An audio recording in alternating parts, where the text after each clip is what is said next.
ஜாக்லினும் முத்துக்குமரனும் பேசிகிட்டு இருக்காங்க. முத்துக்குமரன் கேட்குறாரு, இன்னும் நான் என்ன தான் உழைப்பு போடணும் ஜாக், எதுக்குடா அந்த ஸ்டேஜுக்கு நான் போக அப்படின்னு கேட்குறாரு. அதாவது என்னென்னா, முத்துக்குமரனுக்கு மஞ்சரி எவிக்ஷன் வந்து ஒரு மிகப்பெரிய அதிர்ச்சியை கொடுத்துருக்கு. ஏன்னா இவங்கெல்லாம் வந்து மஞ்சரி எவிக்ட் ஆவாங்கன்னு நினைக்கவே இல்லை போல இருக்கு. அந்த அதிர்ச்சி கொடுத்துருக்கு. அப்போ வெளியிலேருந்து என்ன பார்க்குறாங்கங்கிறது எனக்கு புரியல. அதேமாதிரி டிடிஎஃப் வின்னர் ஆகிய யார் ரயான் கிட்ட வந்து சேதனை ஸ்டேஜில் சந்திப்போமா அப்படின்னு கேட்குறாரு. அப்போன்னா என்ன இன்னமும் நடக்குது?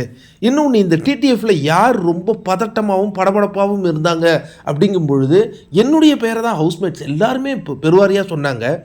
அதுக்கு மக்களும் ஆதரவு கொடுத்தது போல் கைத்தட்டினாங்க. இது எனக்கு பல குழப்பங்களை தருது. நான் என்ன தவறு செய்தேன்?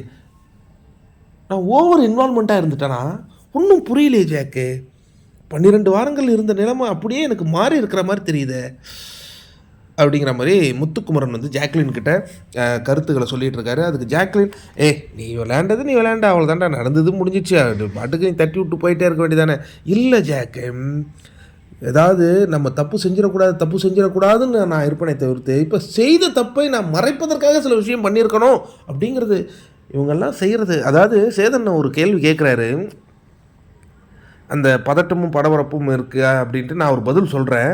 அப்போவும் ஆடியன்ஸ் சைட்லேருந்து யாரோ ஒருத்தவங்க ஏதோ கேள்வி கேட்டுப்பாங்க போல இருக்கு. அவங்கள பார்த்து இப்போ உனக்கு இன்னும் திருப்தி இல்லையா அப்படின்னு கேட்கும்பொழுது என்னமோ நடக்குது ஜாக்கு. என்னால் ஸ்டேஜுக்கு போக முடியுமா சொல்லு? ஒருத்தவங்க பணப்பெட்டி எடுத்துருவாங்க,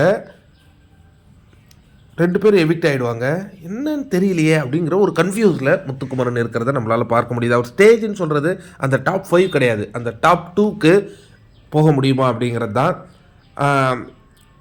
ஏன்னா ரயானை வந்து சேதனை சொல்லிட்டார்ல ஸ்டேஜில் சந்திப்போம் அப்படிங்கிறது அவருக்கு ஒரு ஹிண்ட்டாக இருக்குது. ஏன்னா ஷோர் ஷார்ட்டாக அந்த ஸ்டேஜுக்கு வரக்கூடிய ஆள் சௌந்தர்யா ஒருத்தவங்க இருக்காங்க. அப்படின்னா என்னுடைய நிலை என்ன அப்படிங்கிற மாதிரி யோசிச்சுட்டு இருக்காரு. பொறுத்திருந்து பார்ப்போம். கேம் நல்லா இன்ட்ரெஸ்டிங்காக இருக்குது. முத்து அவர் ஒரு கன்ஃபியூஸ்டில் இருக்கார். ஜாக்லின் எப்படி அவர் ஜாக்லின் அவர்கிட்ட இப்போ கேம் ஆடிடுறாங்களா இல்லை உண்மையாகவே ஆதரவு கொடுக்குறாங்களான்னு பொறுத்திருந்து பார்ப்போம்.